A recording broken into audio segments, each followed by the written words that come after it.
Chahut média. What if you had nowhere to go? I mean, it kind of follows you everywhere. When you're in school, when you meet new friends, everybody wants to know where you're from or where do you belong to put you in a special box. What if not one country in the world wanted to claim you as its own? I had my mom's accent, so people used to assume that I'm Lebanese. But then I tell them that I am like a Palestinian. Then I put you in a refugee contest as well, because most of Palestinian refugees were living in camps and in special areas. What if, despite being alive, you didn't exist in any official capacity? So it doesn't matter what answer I give, people always try to put you in a, like, they have hard times putting me where am I Lebanese, am I Syrian, am I Palestinian?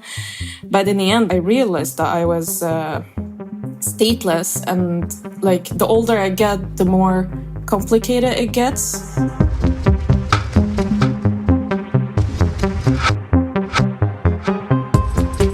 Like Lynn Al-Khatib, my parents are from two different nations, and I grew up between several other countries.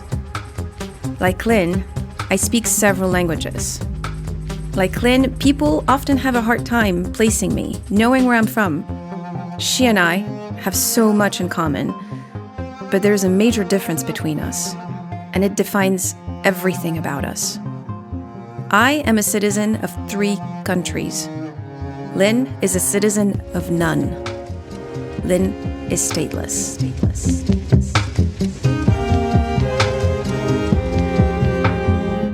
But when the Rosa Luxemburg Foundation asked us to explore the topic for this project, I had no idea what it meant for me to have a passport, let alone 3.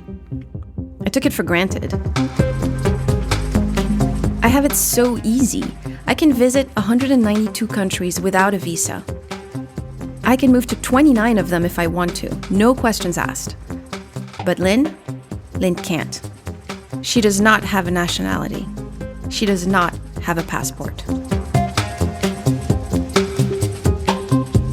In 2014, the United Nations High Commissioner for Refugees launched the I Belong campaign to eradicate statelessness around the world. A decade later, how much does the world know about this problem? What is the state of statelessness? My name is Anna Rasquet-Paz. I'm a journalist in New York City. And this is Citizens of Nowhere, a 4-part series on statelessness, supported by the Rosa Luxemburg Foundation and produced by Chahut Media. Welcome to episode 1, Children of Nowhere. This new situation, in which humanity has in effect assumed the role formerly ascribed to nature or history, would mean in this context that the right to have rights, or the right of every individual to belong to humanity, should be guaranteed by humanity itself. It is by no means certain whether this is possible. Hannah Arendt, The Origins of Totalitarianism, 1951. The right to have rights. That's how Hannah Arendt defined nationality. She should know. At a moment when empires had broken apart and when intellectuals were beginning to make sense of the New World Order, she, a German Jew, got caught in the catastrophe of World War II. The Nazis made her stateless. One day she was German and the next, she was nothing. For 18 years, she lived as a refugee without a nationality until the US government granted her citizenship in 1951. In those years, she had time to think about what it meant not to be of any nation. It shaped her political philosophy. But what's the difference between a refugee and a stateless person? You have a refugee who is someone with a well-founded fear of persecution on account of a protected characteristic: race, religion, nationality, political opinion, membership in a particular social group. David Baluarte, Senior Associate Dean for Academic Affairs at the CUNY School of Law, New York City. And then you have a stateless person, who is someone who is not a national under the operation of laws of any country. So if you just look at those two definitions, they actually are defining sort of two pretty different groups of people. For many years, I worked on asylum. And then in 2010, I started working on a mapping study, a research project in the UK to look at statelessness in the United Kingdom. Chris Nash, director and co-founder of the European Network on Statelessness. And that was a mapping study done jointly by UNHCR and an NGO called Asylum Aid. And through the course of that mapping study, I got to interview sort of around 40 stateless people living in the UK, often in limbo, in some cases repeated detention, destitution, basically stuck, unable to get on and regularize their lives. If you are a stateless person, almost by definition an irregular migrant, therefore, or considered by the authorities to be an irregular migrant, even if you have never left the place where you were born. Bronwyn Manby, British human rights scholar and consultant specialized in comparative nationality law, statelessness, and legal identity in Africa. Then the fact that the Universal Declaration and the various treaties says that everyone has the right to fill in the blank may have no meaning for you.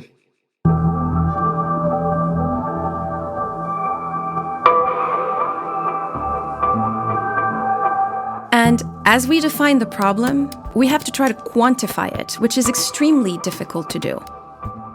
The UNHCR estimated in 2014 that about 10 million people worldwide were stateless. But we can't trust this number for various reasons. One of the main ones is that people are either ashamed of their status or terrified that they'll get detained. Another one is that many people don't even realize they're stateless. Also, many countries would rather not know.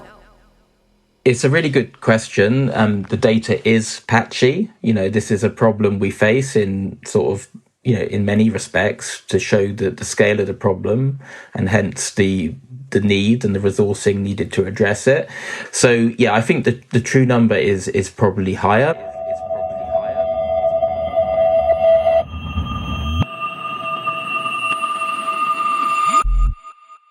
Here's the international legal definition of a stateless person.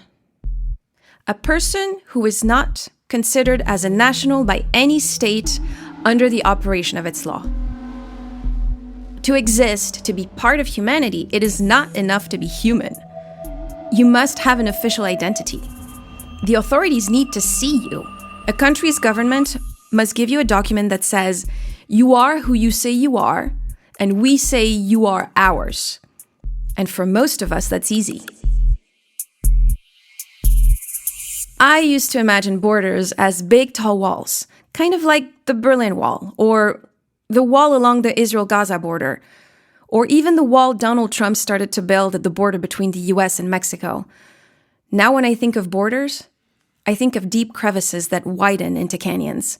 The stateless are those who fall into those crevices.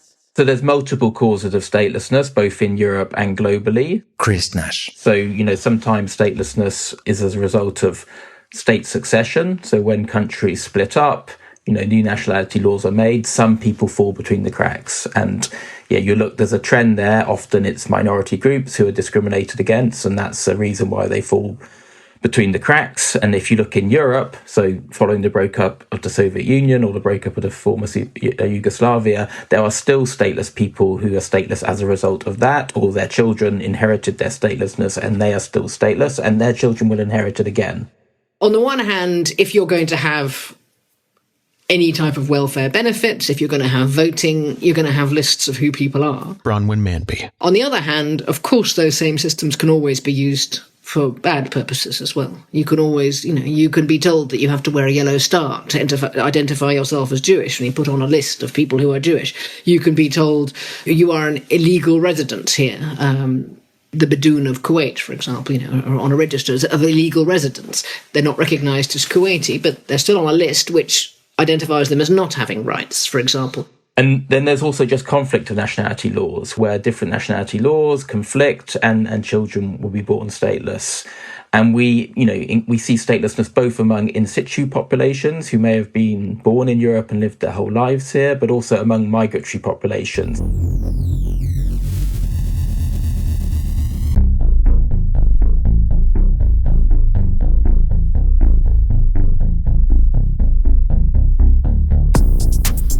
In situ populations means people who already live in that place. And yes, people who have lived in one place for generations can still be or become stateless. But then there are also sexist laws.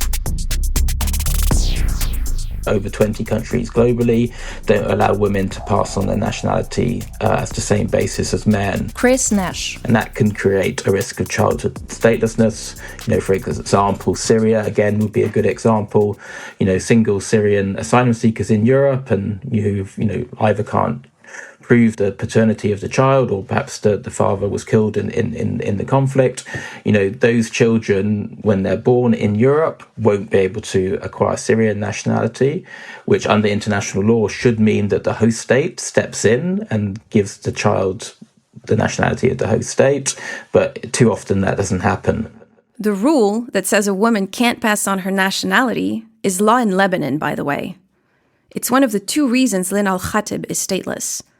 The other reason is that her dad is Palestinian, and Palestinians found themselves without an official state after the foundation of Israel.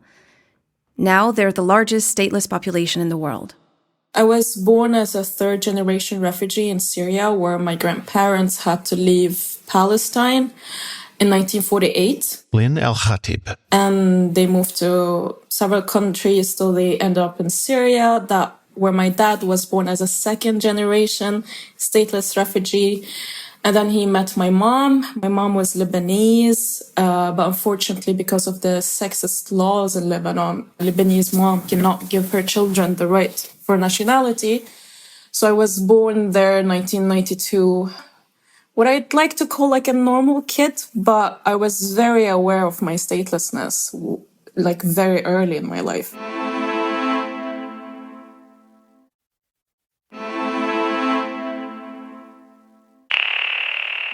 And then there are those whose way of life, ancient as it may be, isn't even conceivable to a country.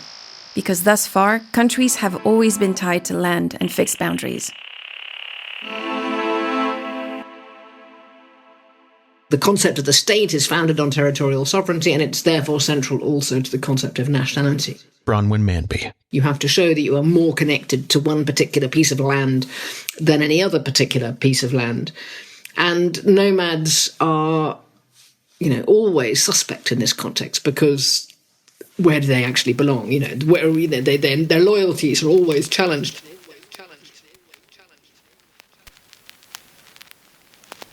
Millions of people, especially in the drier areas of Africa and Asia, move with their herds from place to place in search of water and pasture. Their lifestyle is far older than the new, artificial boundaries that cut across their traditional grazing grounds.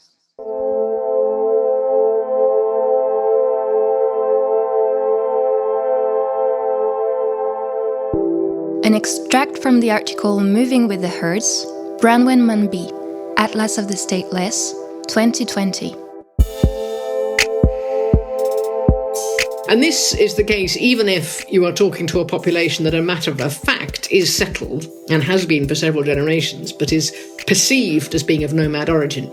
And the same problem arises, for example, amongst the Roma in Europe, who are perceived to be nomads, even if they have been living in Montenegro for multiple generations. They're still somehow seen as not really from Montenegro because of this sort of nomadic heritage. So nomadic populations in West Africa, especially those who belong to the Fulani group, known as Peul in French, and the Tuareg as well, the Berber, who are right into the desert zone, always challenged in the countries where they live, on the grounds that it's not certain which country they actually come from, so you need to prove that you're from here and not from there. And in addition, one should also say that, especially in the context of those who's living really far out in the remote and very arid areas. The state in general is very weak.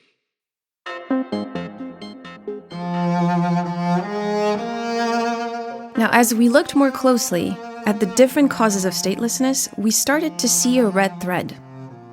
Discrimination, persecution, exclusion. People lose access to citizenship because no one wants them. Nationality has nation at its root. So it's always a question of who belongs and who doesn't. And yes, discrimination happens to citizens. But taking away or denying someone a nationality is convenient. It makes a person's nobody's problem. They are, for all intents and purposes, invisible. No one has to care about them. Even governments, whose job it is to care, can just act as if they don't exist. People talk about stateless is the first thing they keep in mind is then you must be a refugee or a migrant. Alexis Ivashuk, citizen of nowhere and founder of the Apatrid Network. The vast majority of stateless people in Europe, they're not migrants. They are Europeans. They are minorities. They are minorities in Europe.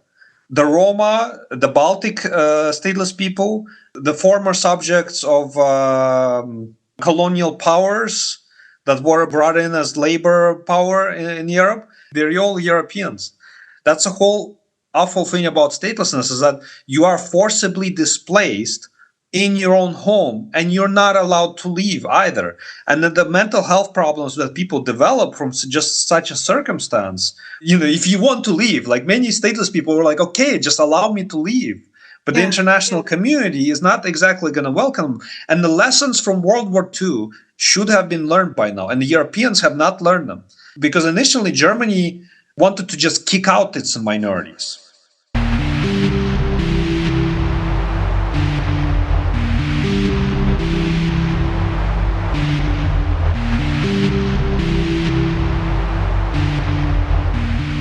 There are so many things we citizens are allowed to do that we don't even think about.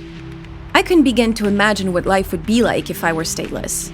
Beyond the fact that no country would want me there. So I asked everyone to paint me a picture. Stateless people face numerous difficulties in their daily lives on a daily basis, lacking access to healthcare, education, employment. Chris Nash. Opportunities, property rights, and the ability to freely move across borders. Even it might be impossible to get married, to open a bank account, even just to get a driving license. All of things which, many of us take for granted. And, if you really imagine even how you spent the last week, let alone the last month or the last year, imagine living your life without that. Let's start with banking. Okay, that's a simpler one.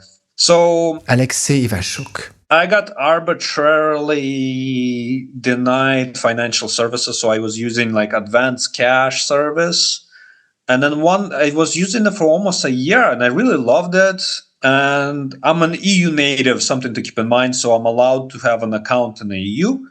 But one day they emailed me saying oh, what nationality do you have? And right away, I thought are they gonna discriminate against me based on that? Technically, they're not allowed to do so. So they're not allowed to discriminate against somebody, origin or nationality. But apparently, according to them, due to the contracts they signed with some of the partners, they basically said that only people who have EU nationality can use SEPA transfers. SEPA, S-E-P-A. It's an acronym. It stands for Single Euro Payments Area. A SEPA transfer is a cross-border money transfer within the Eurozone and a few other countries outside of the European Union. Now, I'm pretty sure that's not within regulatory framework of the EU because the refugees, migrants, stateless people who are from the EU natives, were all allowed to use SEPA transfers. So they basically shut down that function, which was the function that I needed to use with that service to transfer some money. And they said, oh, you can use, the rest of our service. But I was but the whole point of me using your service is so I can do SEPA transfers.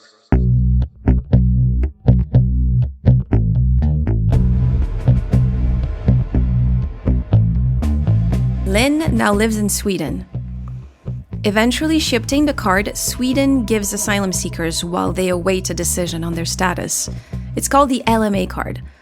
It gives you the right to work, and when you present it at a bank, the bank has the obligation to open an account for you.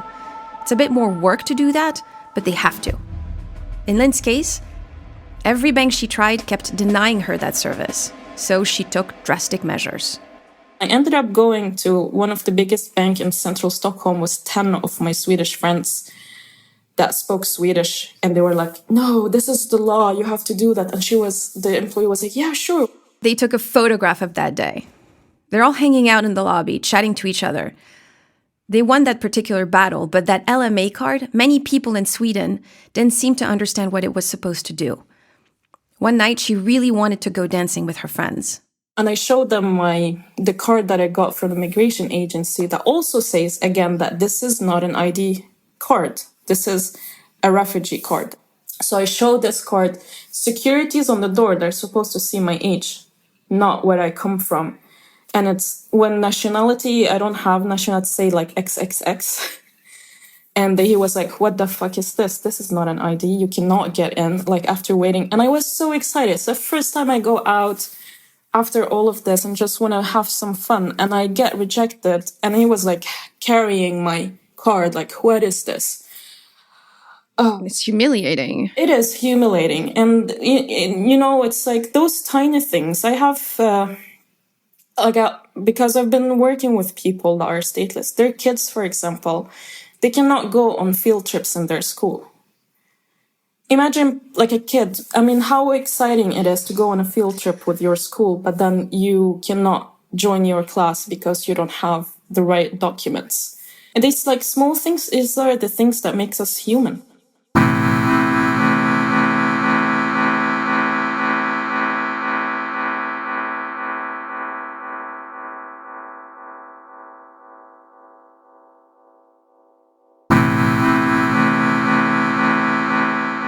And speaking of trips, try to book a flight anywhere. If Stateless does not appear in the nationality drop-down menu on an airline's website, even if you have documents, there is, however, one notable exception. Like Wizz Air has like 4 or 5 relevant selections. 4 or 5. You can claim to be a refugee. You can claim to be a person with undetermined status. You can claim to be a stateless person as according to 1954 convention. Alexis Avishuk. You can claim to be another form, I think, of statelessness as well, to have another form of statelessness. Wizz Air is like, we want to talk to them and say, good job, because they show how nationality drop-down should be done. So hats off to Wizz Air, I suppose.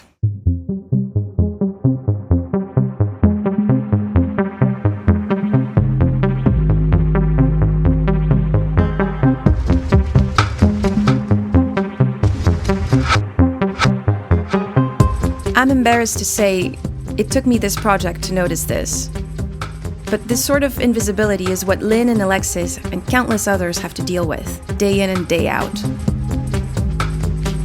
10 years ago, the UNHCR's I Belong campaign wanted to galvanize political will to end statelessness. It wanted countries to better quantify the problem and rally around a shared framework of laws to register new babies and create new paths to citizenship. It wanted to end sexist laws that prevent women from passing on their nationality, like Lynn Al-Khatib's mom. It wanted to ring the alarm on the discrimination that underpins the problem. And there's been progress, but by and large, this scourge has endured. But at least, the I Belong campaign has got us talking about it. So, in the next 3 episodes, we'll look at how it started, the hurdles people without nationalities must face, and what they think it'll take to fix it. Stay tuned for the next episode, Invisible Borders. Statelessness, Citizens of Nowhere, a Rosa Luxemburg Foundation podcast series, written and hosted by Anna Rasquat-Paz, edited and produced by Chahut Media.